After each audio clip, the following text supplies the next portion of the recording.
So, I'm on vacation and we're down at the world famous Mangakino Lake Hop 2025, and look what I've just spotted.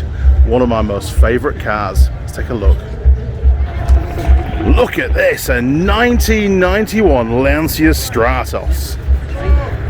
Very cool machine, and probably one that I couldn't even fit in. But very well presented indeed.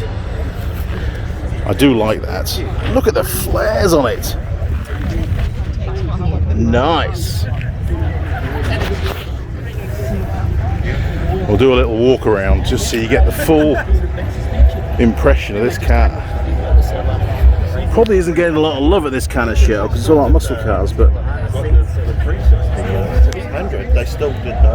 when you see them in the flesh, these are super cool.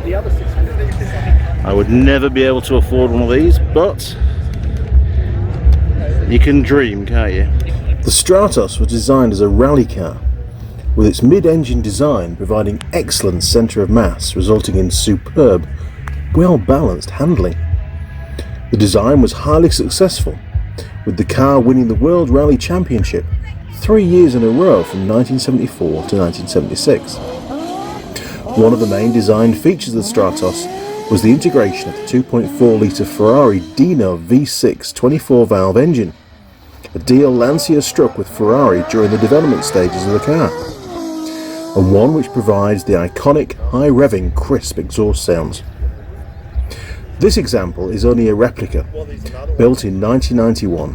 Original cars fetch in excess of $500,000 these days, so for most a replica is only an option.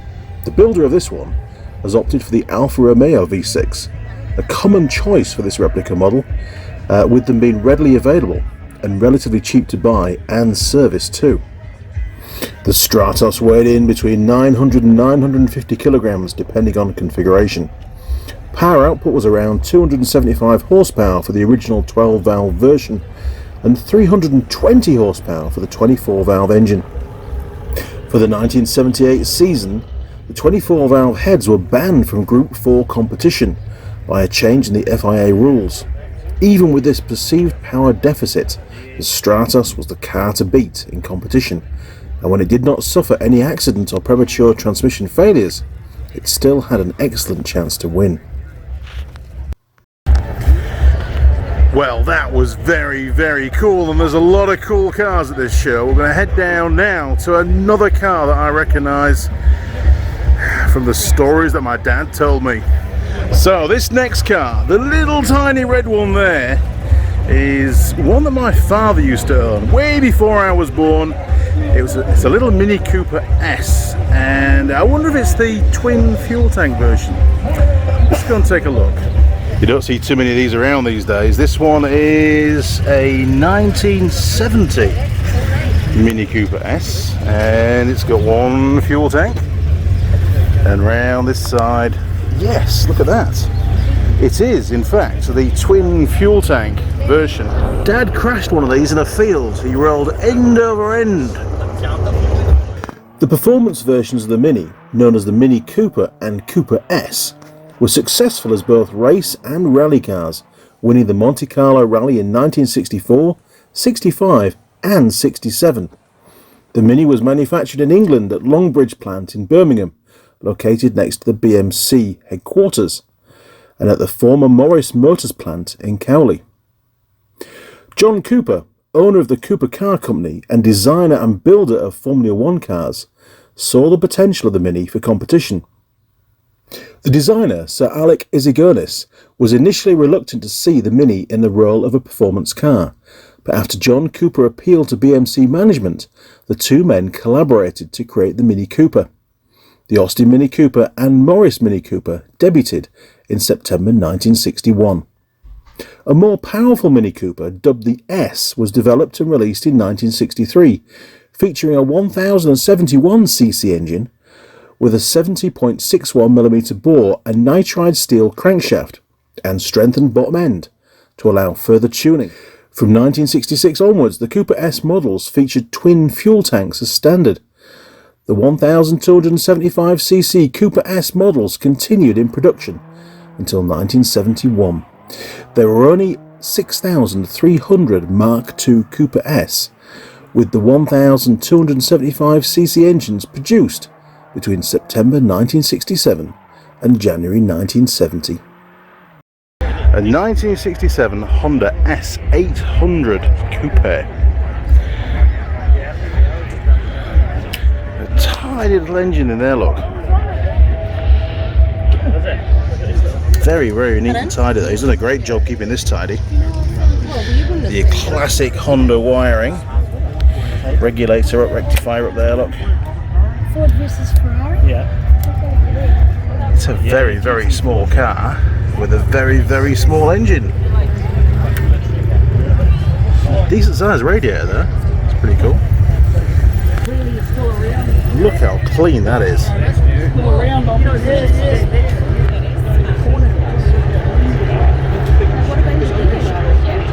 Not bad for a 1967 Japanese car, don't forget. Because they didn't do any kind of rust proofing on these things.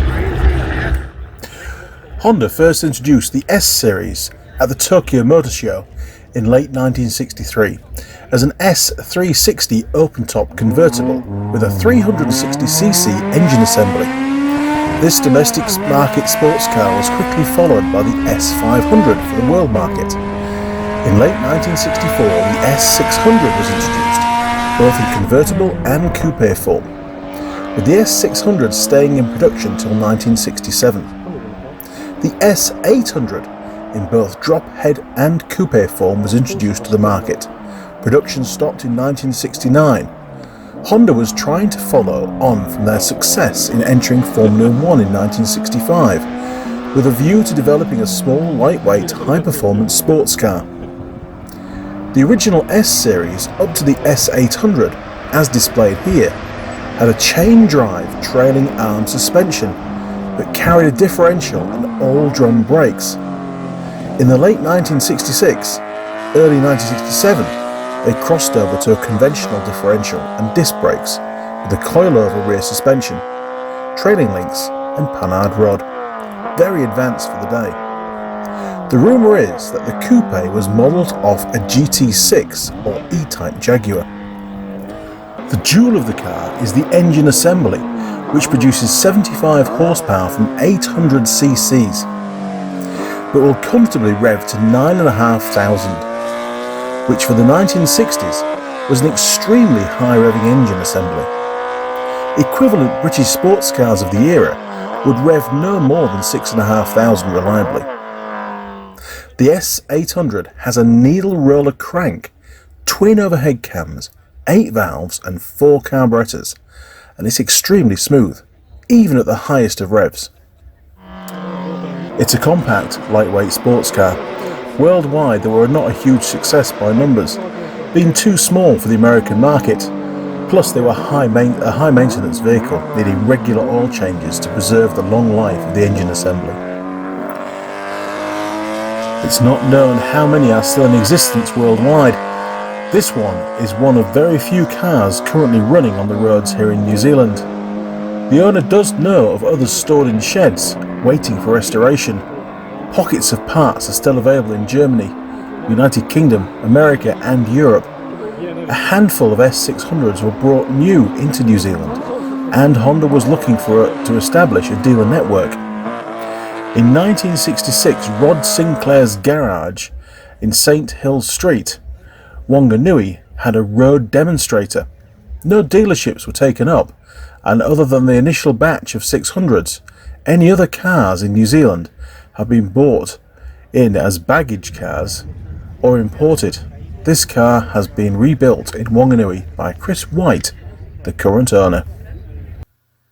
Today is a very, very good day. Look what I've just spotted. Any ideas? You know exactly what that is, don't you? Again, one of my favourite cars. This one is just a replica, but even so, pretty damn cool. Let's have a look. 1996 low volume vehicle replica for GTD 40.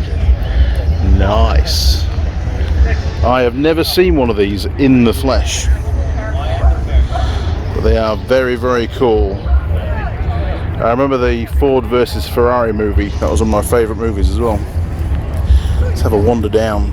You can't walk past a car of this prestige.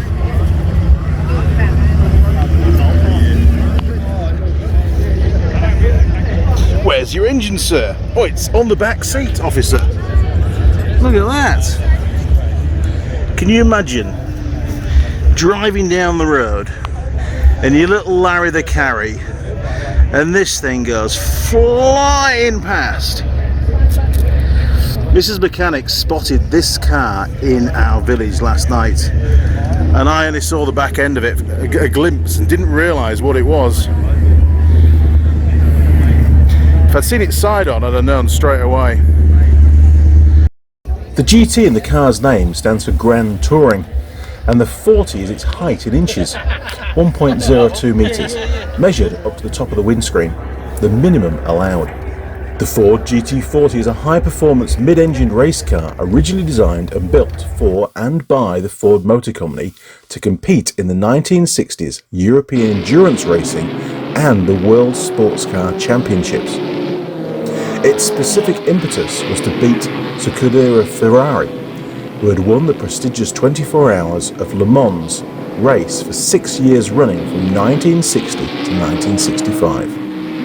As rules of the time required the GT cars to be built in dozens and sold, around 100 cars in total have been made, mostly as the 289 cubic inch 4.7 litre V8 powered Mark 1s, of which at least 50 were made in 1965, which allowed FIA homologation as Group 4 sports car for the 1966 until 1971 races.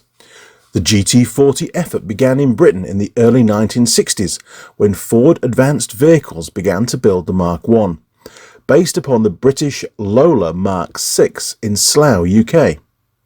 After disappointing race results, the engineering team was moved in 1964 to Dearborn, Michigan, US, to design and build cars by its advanced developer, Carcraft.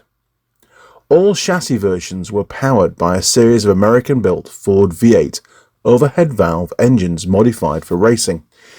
In the 1966 Le Mans, the GT40 Mark II car broke Ferrari's winning streak, making Ford the first American manufacturer to win a major European race since Jimmy Murphy's Duesenberg in the 1921 French Grand Prix.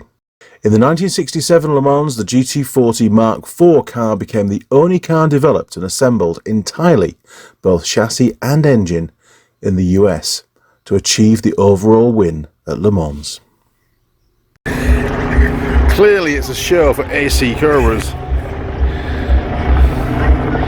Look at all these!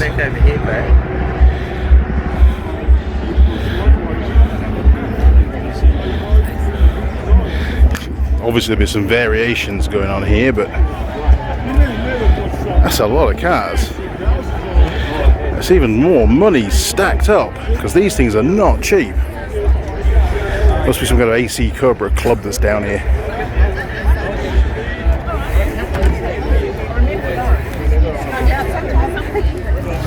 (2008) slow vehicle volume, Auckland Cobra. Registration number, Cobra, what the hell?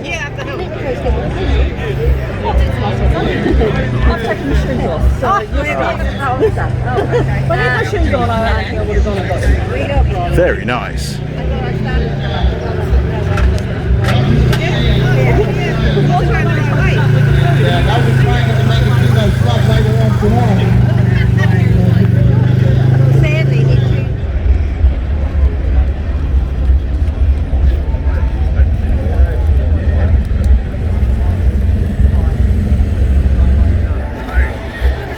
Holy crap. I've lost count. Look at this. This is the Land Cruiser, an old one. We used to have the Daihatsu F50, which was Daihatsu's version of this kind of vehicle. Very rudimentary, steel dash, basic gauges, but absolutely bulletproof. And this is what built Land Cruiser's or Toyota's legendary reliability. These old trucks, they fetch a fortune these days. Very cool piece of kit there.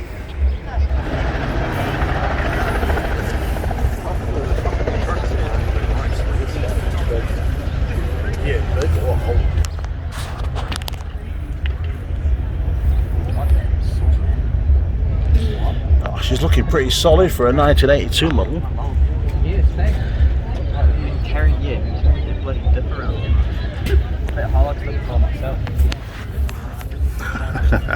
Homemade tow bar, always the best.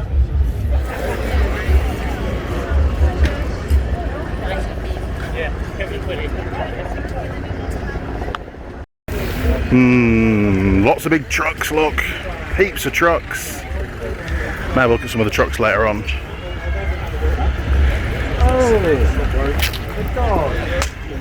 Good turnout today, actually.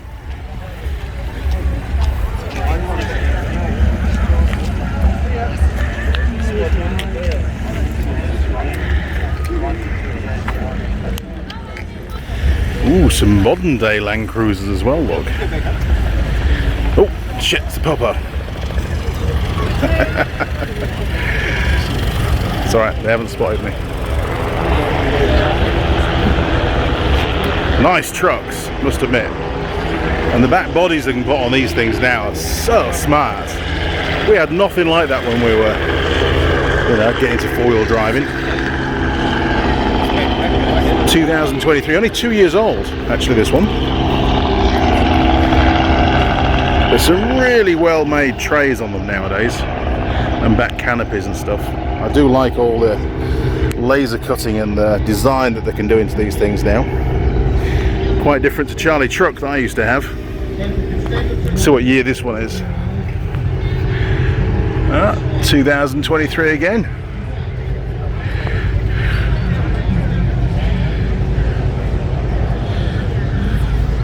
Not very old, but still a cool truck. And it's got a fair lift on it. And they still run the old style leaf springs, look. They just work, don't they? I did look at getting one of these once, but they are just so damned expensive. You know, at the price of a house. It's ridiculous. You know it's a racing truck when it's got stick-on headlights. That's it, keep the weight low, lads. Look at that. That's a turbo. And that's my hand, look at that. Massive.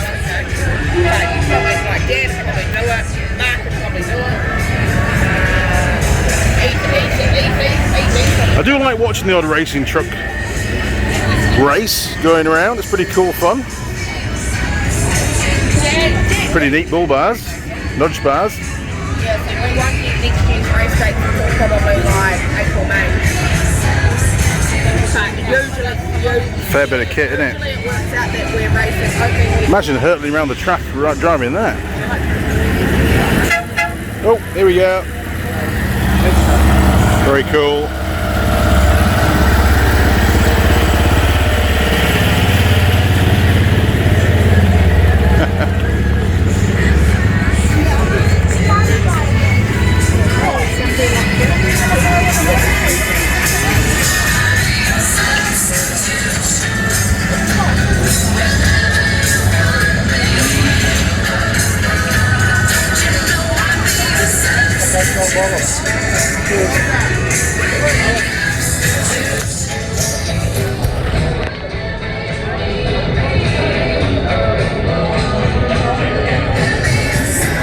Everything is super low to keep the center of gravity as low as possible for stability.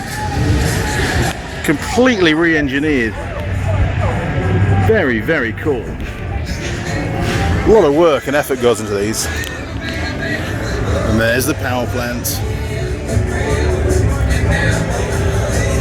Jeez. We have another race truck right next to it. Oh my word, there's something going down here, look, what's this? New Zealand truck racing. There you go, that's what it's all about. Very, very cool. Sponsored by Napa, who would have thought?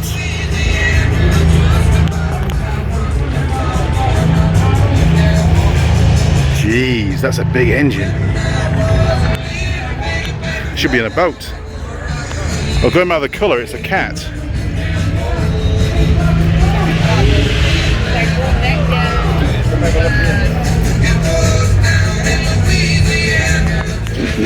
I wonder if they deliberately leave some of the bolts out.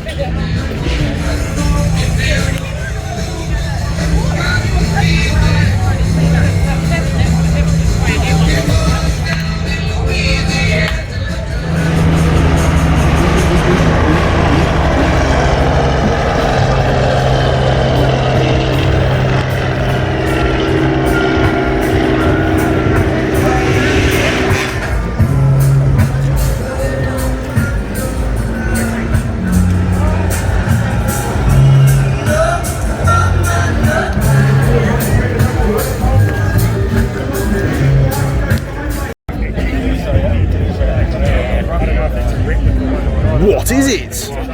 It's another Mini with a bit missing. It's the Pork Pie Charity Mini. Mrs. Mechanic reckons she saw this on the ferry coming back after she did the monkey bike ride. I don't remember it, but she might. Seems to think it was this one.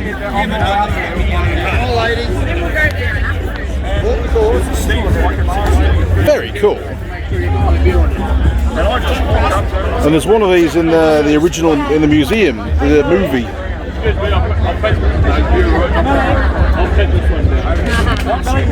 There you go, look. To avoid the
Well, that was loud, wasn't it?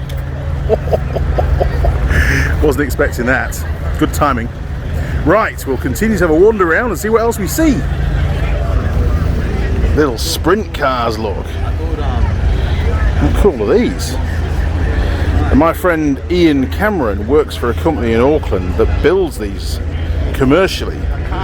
And they took me around the factory a while ago, and I said to the chap, the owner, I says, hey, could I come back and do some filming of how you put these things together? He says, yes, anytime, Andy. So maybe one day we'll go back, we'll organise that, and we'll do a video on how they build sprint cars, because there really is nothing to them. What I did find incredibly interesting was how beefy the steering box, the whole steering mechanism is absolutely massively over-engineered, and they obviously take a huge amount of stress when they're out there on the track. I had a friend, Kevin Barry, that used to race with his son. He's passed away now, as poor Kevin, but he used to go on a regular basis racing with his lad. Did very well, had some good sponsors.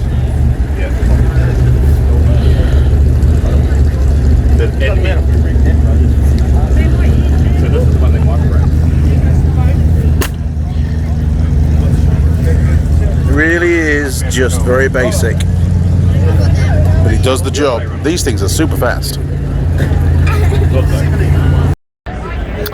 Not quite my cup of tea, these things, but one or two of you might like them. Hot rods. Luznut. It's almost like they forgot to build the rest of the car, isn't it? But hey, each to their own. It's a car, it's fun, they enjoy it. And that's where we are today, look.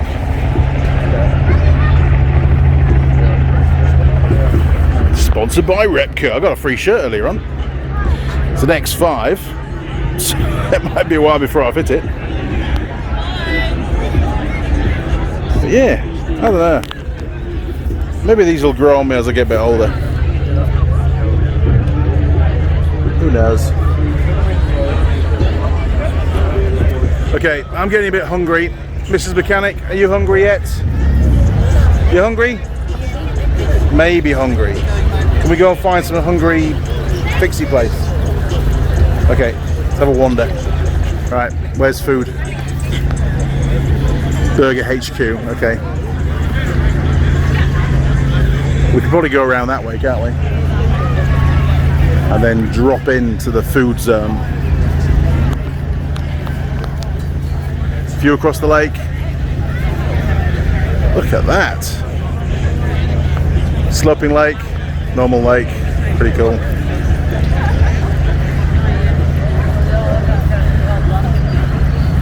Should be a speedboat. Speedboat? Well, they're doing speedboats today as well. What the hell? There's helicopter rides, there's speedboats, there's more speedway type car-y things.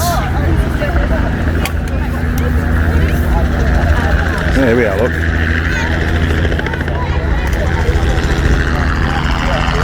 Look at that. We're never going to get any food at this rate.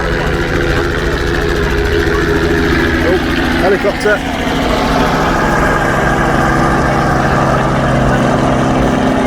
Helicopter rides. Chevy short block. 421 cubic inch. 780 horsepower. Look at that. That's a lot of Larry that carries under there.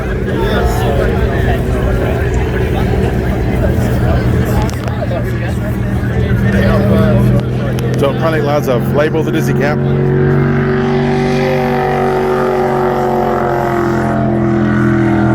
at that! On a mission! It's all happening at Mangakino.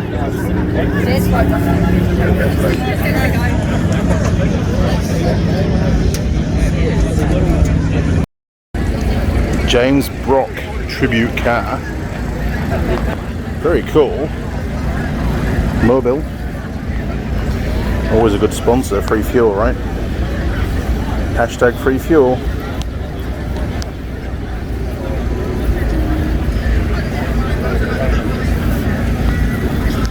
What's it all about? Okay, so 580 horsepower. 355 cubic inch Dart racing block, alloy airflow heads.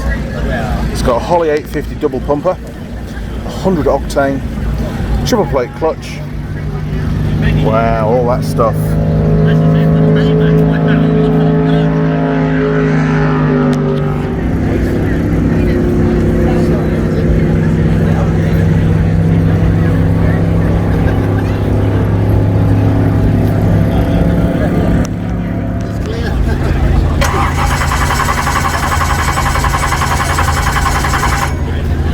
Oh no! There we go.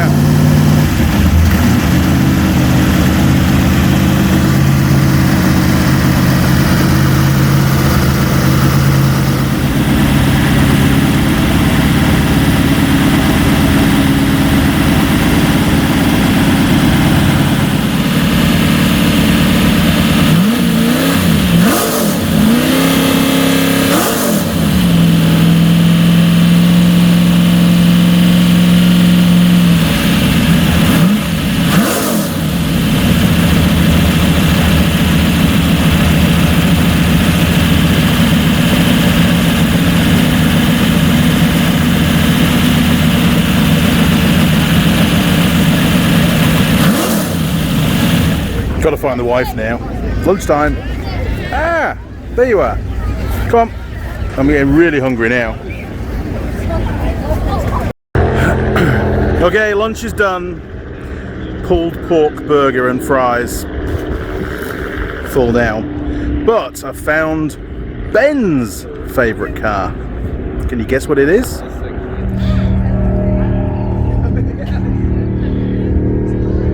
Look at that! It's a Duke of Hazzard car, 1968 Dodge Charger, with the correct wheels. Very nice. Ben is going to be very envious of me today, the fact that I've actually seen one of these in the flesh. It's not quite the orange that he likes, but even so, phenomenal piece of kit, and great to see it on the road. Still left hooker though. And of course it's an auto box, but hey, it is what it is. Still worth a lot of money, and only going up. I do like the old, nope, there you go.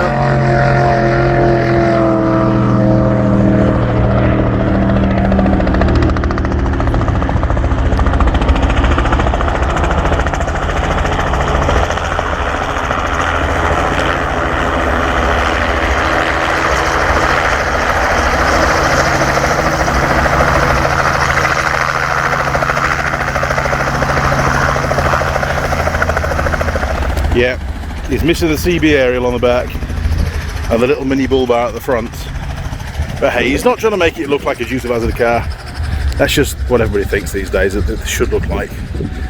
But no, it's very cool. I like the wheels. I think he's done a great job. Paintwork's damn good as well. Ben, you're missing out, lad.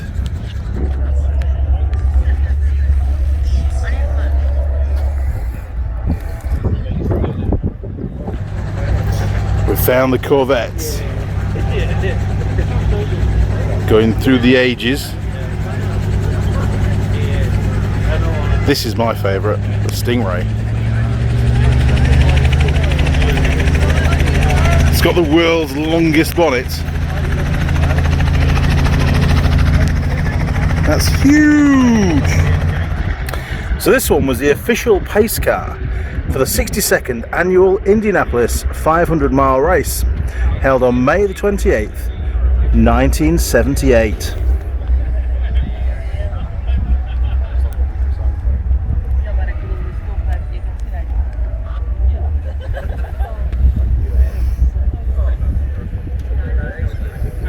And here we have a 1978 Plymouth Fury.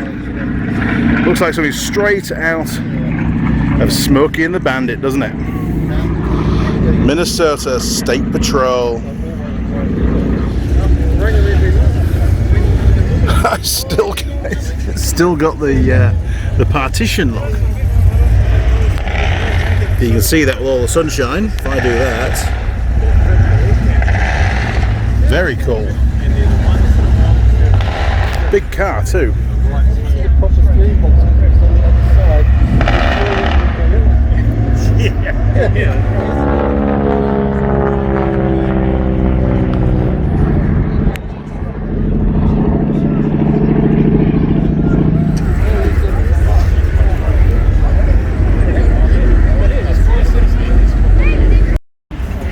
Ford Thunderbird Owners Club of New Zealand. Ford Thunderbird, I've heard of those. Not really see many of them around in New Zealand though. weird. Futuristic.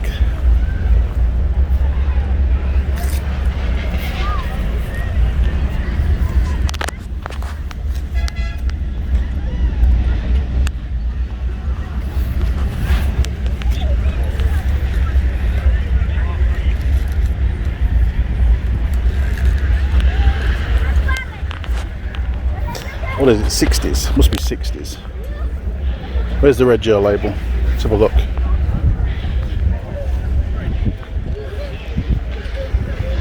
(1963) Ford Thunderbird. Belongs to A. Gilmore. Wow.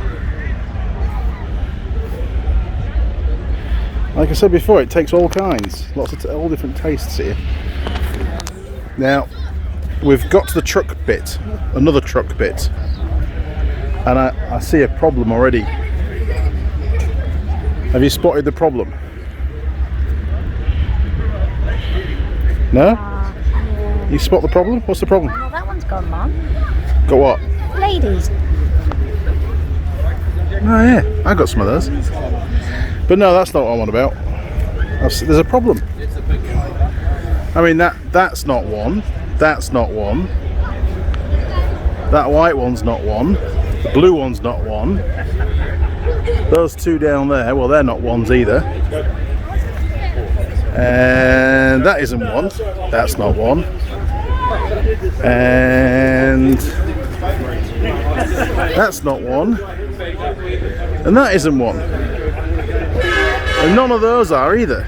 Oh, big recovery truck coming down. So the problem is, none of these, not one of them. I've got a lady picture. No, not one of them's a Unimog. Oh. It means there's a place for a Unimog here. So I could do my thing for community and buy one and then bring it to the show. What do you think of that? Is that a good idea? Is that a good community thing to do? To share the Unimogness with everybody else? And the children. Think of the children. They could climb on it and have fun. Yeah. There's no Unimogs. And why would there not be a Unimog at one of these kind of shows? They've got everything else. Everything. They've got tractors, speedboats, trucks, cars, jeeps. You've seen it all, right? But there's no Unimog, and there needs to be a Unimog. So I need to put my finger out and get a Unimog board. Well, there you go. It's been a great day for me and Mrs. Mechanic down at the Mangakino Beach Hop. I've seen all sorts of different vehicle types, from speedboats to helicopters, muscle cars, sprint cars, drag cars, tractors, trucks, you name it, it's all here. If it's performance with a big engine, it comes to Mangakino. Usually via our village, because you can hear them on the night. That's alright, they're only having fun. Okay crew, well hopefully you enjoyed this video. Something a bit different, my day out. And if you recognise any of the vehicles or something in the background that I've not covered, you want to talk about it, stick it in the comments, because it all adds to the video. I'll see you next time crew. If you've not yet subscribed, click on subscribe and you'll find me on Instagram and Facebook too. Alright crew, see you next time. Cheers, over and out.